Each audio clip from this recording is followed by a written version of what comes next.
Bonjour tout le monde. C'est le temps de mettre à jour votre ou vos Ozobots. Voici une des solutions possibles pour simplifier votre tâche.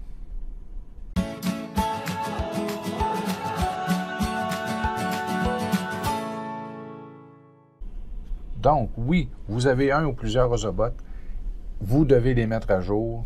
Bien, allons-y avec une des solutions. C'est loin d'être la seule, ce n'est peut-être pas la plus efficace, mais elle fonctionne. Donc, vous avez quelques trucs, vous pouvez fonctionner différemment, dépendant de l'équipement que vous avez, dépendant du nombre d'Ozobots que vous avez, mais on peut certainement arranger quelque chose pour que ça fonctionne et que ça soit fiable.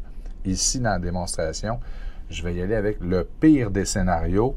J'ai des Ozobots qui n'ont pas été mis à jour depuis plus de 3 ans. Donc, on va devoir même y aller en plusieurs étapes. Il est possible que le processus, dans votre cas, soit plus simple. Donc, allons-y.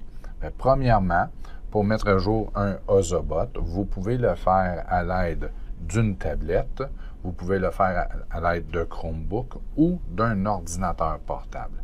Dans ce cas-ci, aujourd'hui, on va y aller avec un ordinateur portable. Pour mettre à jour un Ozobot, vous devez vous assurer que la batterie elle est suffisamment chargée. Donc, idéalement, que le Ozobot soit pleinement chargé. Mais, vous pouvez aussi, si vous ne voulez pas être obligé de commencer, vous avez des flottes de Ozobot à mettre à jour et commencer à faire des recharges systématiquement avant de faire la mise à jour.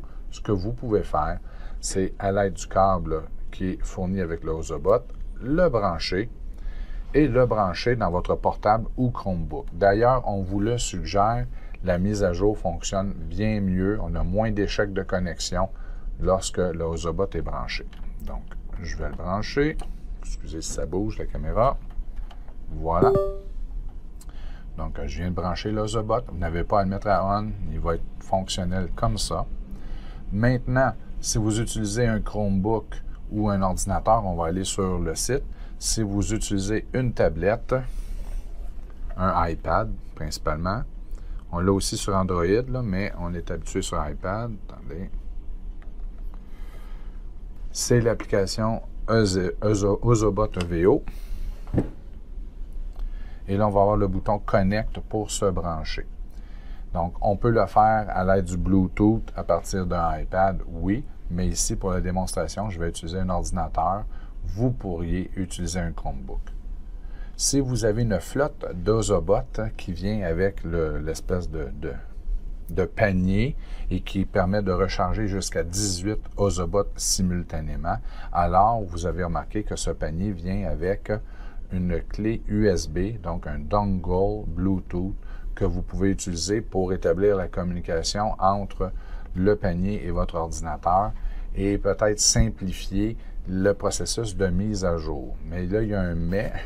Il n'est pas facile d'établir la communication et de faire fonctionner le dongle. Donc, si vous avez des difficultés, que quelqu'un dans le milieu a ce type d'ensemble Ozobot de 12 ou de 18 avec l'espèce de tiroir de recharge, alors si vous avez une solution, tant mieux, vous pouvez le partager. Il y a des vidéos sur le site d'Ozobot pour vous accompagner dans le processus de le faire fonctionner. Si vous n'avez pas le temps, vous avez un plan B.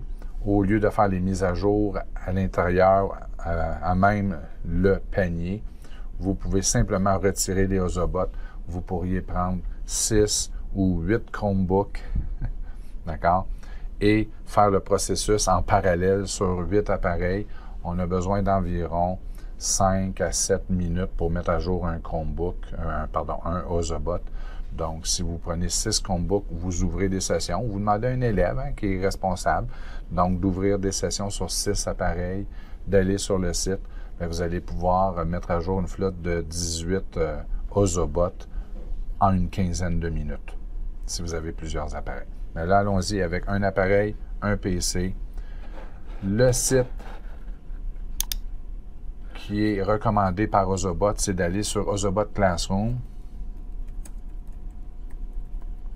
Donc, vous écrivez Ozobot, on vient ici, on se branche, donc Get Started. Si c'est en anglais, vous n'êtes pas à l'aise en anglais, vous savez, vous pouvez cliquer avec le bouton de droite et faire traduire en français.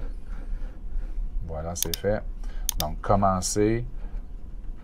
Vous allez venir ici, donc on est retourné en anglais, donc allons-y en français. Donc, choisir l'école ou la maison. Nous, c'est l'école, on va s'inscrire et là, vous allez avoir des outils. Moi, ce que j'ai découvert pour faire des mises à jour, d'accord, il est souvent plus simple d'inscrire OZO-Blockly et de se rendre directement dans OZO-Blockly. Vous allez avoir la même fonctionnalité pour ce qui est la mise à jour. Donc, OZO-Blockly, d'accord, je clique, j'arrive directement dans OZO-Blockly, qui est un sous-site de Ozobot Classroom, on va se le dire. Et en venant cliquer sur Programme, je vais brancher à mon Ozobot directement. Donc, je vais regarder le numéro 125. Donc, il est important d'identifier vos Ozobots. À partir d'OZO-Blockly, vous ne pourrez pas réidentifier vos appareils. Vous pouvez le faire à partir d'un iPad ou vous pouvez le faire à partir d'Ozobot Classroom. Une fois ça, c'est un processus qu'on fait une fois dans la vie du Ozobot, tandis que les mises à jour, ça peut revenir. Donc, je choisis Ozobot 125 qui est actuellement branché à mon ordinateur. En le branchant à l'ordinateur, on est sûr que la batterie va tenir le coup, que la connexion va être stable. Et là, c'est un processus en 3 étapes. On va devoir mettre à jour. Et on peut le voir ici, OZO-Blockly nous le dit que la mise à jour est requise dans ce cas-ci. On va s'entendre. Il n'y en a pas eu depuis 3 ans. Donc, on ajoute, on démarre le processus. Ça va être assez long. Donc, on va aller en mode accéléré. Donc, on va lui donner le temps. La plus longue mise à jour, c'est la première, c'est le firmware. On peut voir, ce n'est pas gelé. Upload, en ce moment, est en train de télécharger. Donc, dépendant de la vitesse du réseau, ça va être plus ou moins long. Et vous avez le processus global ici, le cheminement. Donc, on va couper, on va accélérer le processus et on va continuer.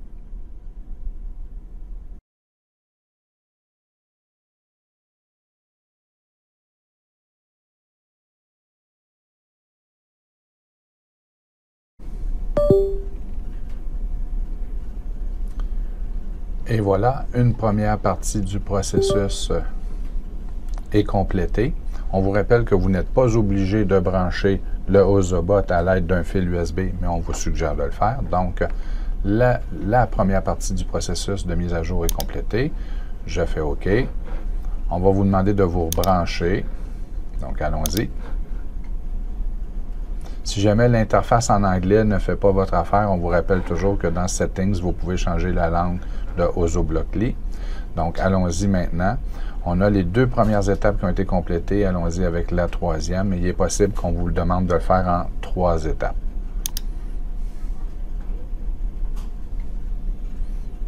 Donc, la 3e, dans ce cas-ci, la 3e étape de la 2e pour le processus actuel, mais en temps normal, la 3e étape, elle est beaucoup plus rapide que la première ainsi que la 2e.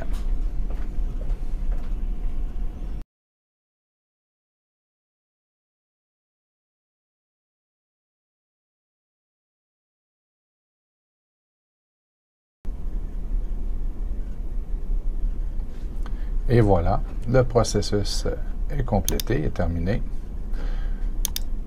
Allons-y, changeons la langue de l'interface. Si jamais en cours de processus, en particulier entre la 2e et 3e étape de la mise à jour, vous avez une difficulté pour connecter, vous ne voyez pas l'affichage, vous croyez que vous êtes connecté et ça ne change pas, vous pouvez simplement cliquer sur « Rafraîchir la page » et vous allez avoir de nouveau votre bouton « Se connecter », on se branche et on procède avec la continuité au niveau de la mise à jour de l'application qui est dans le Ozobot. Donc, on vous rappelle, vous n'êtes pas obligé de le brancher, on vous suggère fortement de le faire. Vous éviterez les problèmes de batterie et ensuite de procéder à l'aide d'un ordinateur ou d'un Chromebook. Si vous avez un panier de recharge avec 18 appareils, on vous rappelle que oui, vous pouvez brancher avec la clé Bluetooth qui est fournie avec le panier et établir la communication entre le panier et votre ordinateur, mais ce n'est pas toujours facile. Et la mise à jour ne se fera pas simultanément sur les 18 appareils, elle va se faire un après l'autre. Donc, vous devez considérer que chaque mise à jour prendra 5 à 7 minutes. Si vous avez 18 appareils, vous avez besoin de quand même plusieurs heures. Tandis que si vous prenez 6 ou 8 Chromebooks et que vous procédez en parallèle avec un Ozobot par Chromebook. À ce moment-là, vous pouvez faire le processus en moins de 20 minutes. Donc, on vous souhaite une bonne mise à jour et on vous rappelle qu'il est important de nommer, d'identifier les noms de chaque Ozobot pour pouvoir les reconnaître et non les laisser avec le nom par défaut Ozobot EVO parce qu'ils vont tous s'appeler de la même façon et vous ne saurez pas avec lequel vous êtes branché et les élèves auront la même difficulté. Pour renommer, on va dans Ozobot Classroom. Mais pour les mises à jour, Ozoblockly fonctionne très bien.